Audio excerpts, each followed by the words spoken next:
Mummy मैं कह रहा हूँ ना, मैं सिया से ही शादी करूँगा, अन्यथा मैं जिंदगी भर कुंवारा रह जाऊंगा और यह मेरा अंतिम निर्णय है।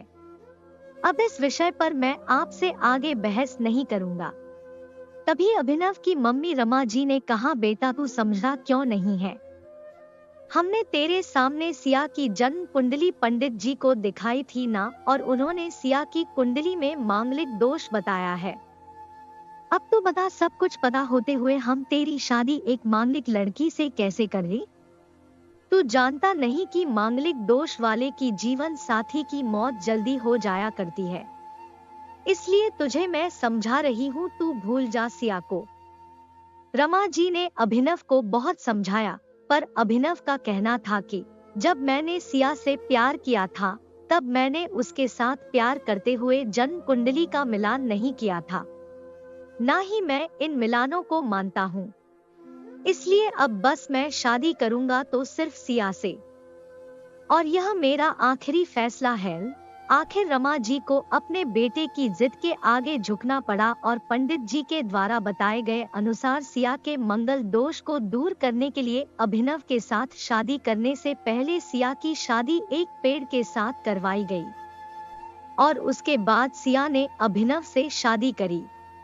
सिया दुल्हन बनकर अभिनव के घर आई, पर रमा जी को सिया का मांगलिक होना अभी भी खटक रहा था और रमा जी उसे दिल से नहीं अपना पा रही थी। और घर में कुछ भी परेशानी आती तो उसका दोष सिया को ही दिया जाता।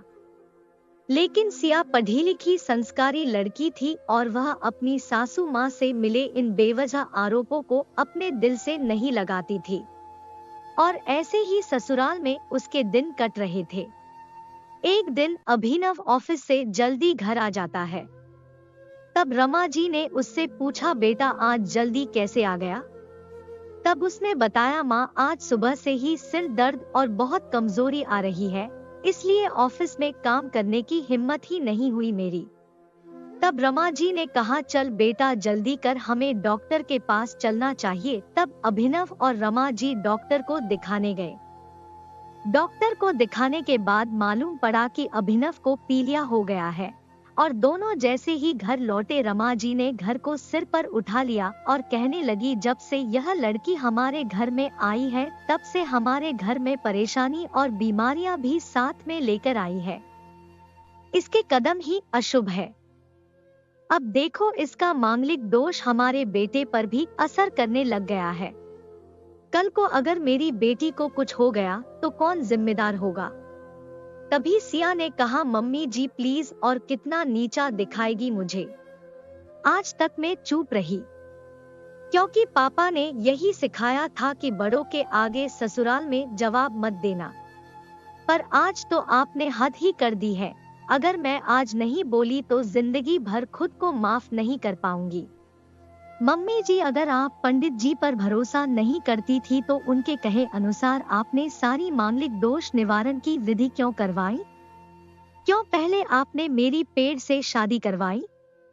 दोष मेरा मांगलिक होना नहीं है, बल्कि दोष तो मेरा आपकी बहू होना है, क्योंकि घर में जाने अनजाने में कुछ भी परेशानी आती है उसको आप मुझसे जोड़ देती है, और जब कोई सास अपनी बहू से सिर्फ नफरत कर रही होती है तब यह बहु दोष बेटे बहू को नहीं पूरे परिवार को परेशानी में डाल देता है।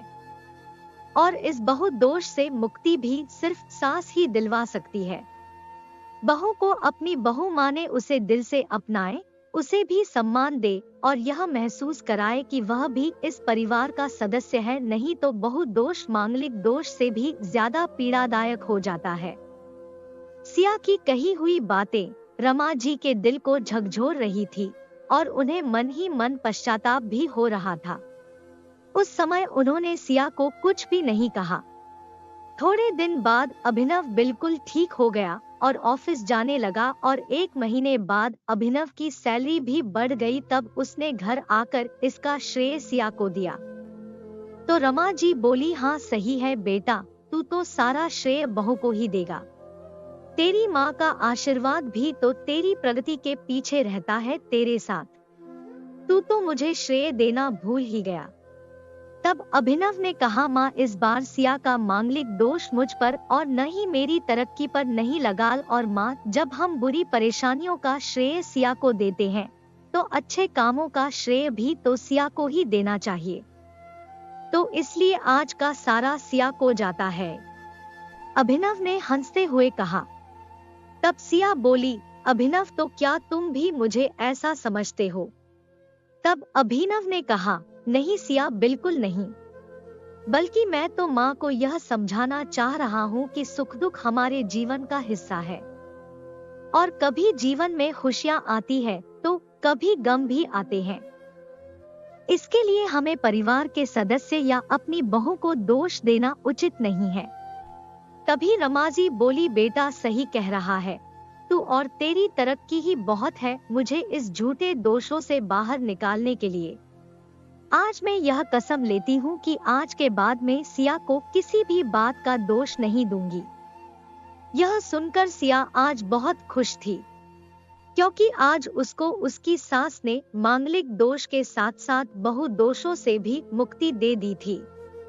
दोस्तों, मैं उम्मीद करती हूँ आज की कहानी आपको पसंद आई होगी। आपका क्या कहना है इस कहानी के बारे में कमेंट करके हमें जरूर बताएं। वीडियो को लाइक करके चैनल को सब्सक्राइब कर लीजिए।